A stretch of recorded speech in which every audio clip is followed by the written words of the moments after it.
Assalamualaikum warahmatullahi wabarakatuh. Sahabat muslimin dan muslimat, selamat datang di channel Pejuang Sunnah.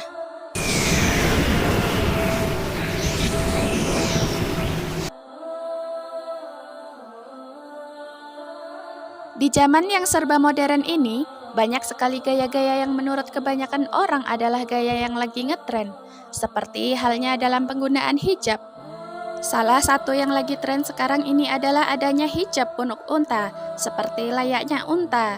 Hijab punuk unta ini adalah gaya kerudung yang sengaja dibuat tonjolan di belakang kepala. Lalu, bagaimana hukumnya dalam Islam? Simak ulasannya dengan menonton video ini hingga akhir, tentunya hanya di Pejuang Sunnah.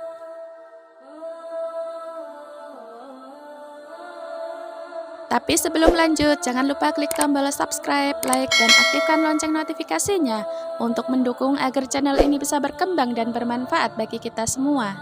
Rasulullah Shallallahu Alaihi Wasallam bersabda, ada dua golongan penduduk neraka yang belum aku melihat keduanya, yaitu kaum yang membawa cemeti seperti ekor sapi untuk mencambuk manusia, dan perempuan-perempuan yang berpakaian tapi telanjang, cenderung kepada kemaksiatan dan membuat orang lain juga cenderung kepada kemaksiatan. Kepala-kepala mereka seperti punuk-punuk unta yang berlenggak-lenggok. Mereka tidak masuk surga dan tidak mencium bau wanginya, padahal bau wangi surga itu tercium dari jarak perjalanan sekian dan sekian waktu. Hadis riwayat Muslim. Maksud dari hadis kepala mereka seperti punuk unta adalah wanita yang menguncir atau menggulung rambutnya sehingga tampak sebuah benjolan di bagian belakang kepala dan tampak dari balik hijabnya. Ancaman yang sangat keras bagi setiap wanita yang keluar rumah menonjolkan rambut yang tersembunyi di balik hijabnya adalah tidak dapat mencium bau wangi surga, padahal bau wangi surga bisa dicium dari jarak yang sangat jauh. Apabila telah ada ketetapan dari Allah baik berupa perintah ataupun larangan, maka seorang mukmin tidak perlu berpikir-pikir lagi atau mencari alternatif yang lain. Terima dengan sepenuh hati terhadap apa yang ditetapkan Allah tersebut dalam segala permasalahan hidup. Allah Subhanahu wa Ta'ala berfirman, dan tidaklah patut bagi laki-laki yang mukmin dan tidak pula bagi perempuan yang mukmin apabila Allah dan Rasul-Nya telah menetapkan suatu ketetapan akan ada bagi mereka pilihan yang lain tentang urusan mereka, dan barang siapa mendurhakai Allah dan Rasul-Nya maka sungguhlah dia telah tersesat, sesat yang nyata. Quran Surah Al-Ahzab ayat 36. Allah Subhanahu wa Ta'ala juga berfirman, sesungguhnya orang-orang yang beriman hanyalah orang-orang yang beriman kepada Allah dan Rasul-Nya, kemudian mereka tidak ragu-ragu.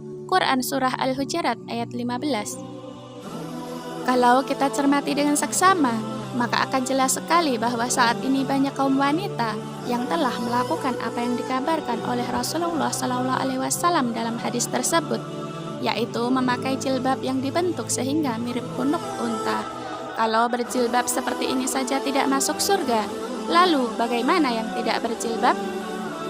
Inti dari larangan dalam hadis tersebut adalah bertabaruj, yaitu keluar rumah dengan berdandan yang melanggar aturan syariat dan berjilbab yang tidak benar, sebagaimana firman Allah, dan hendaklah kamu tetap di rumahmu dan janganlah kamu bertabaruj, berhias dan bertingkah laku seperti orang-orang jahiliyah yang dahulu. Quran Surah Al-Ahzab ayat 33. Berikut ini adalah perintah Allah kepada wanita muslim dalam hal pemakaian hijab yang terdapat dalam Al-Quran. Katakanlah kepada perempuan yang beriman, hendaklah mereka menahan pandangannya dan memelihara kemaluannya, dan janganlah mereka menampakkan perhiasannya, kecuali yang biasa tampak darinya, dan hendaklah mereka menutupkan kain kerudung hingga batas dadanya. Quran Surah An-Nur ayat 31. Hal ini telah dijelaskan oleh Rasulullah Shallallahu Alaihi Wasallam jauh sebelum hal itu terjadi.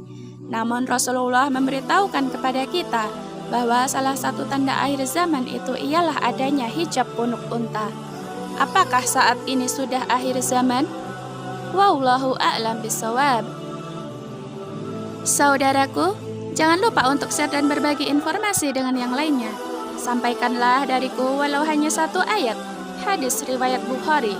Wassalamualaikum warahmatullahi wabarakatuh.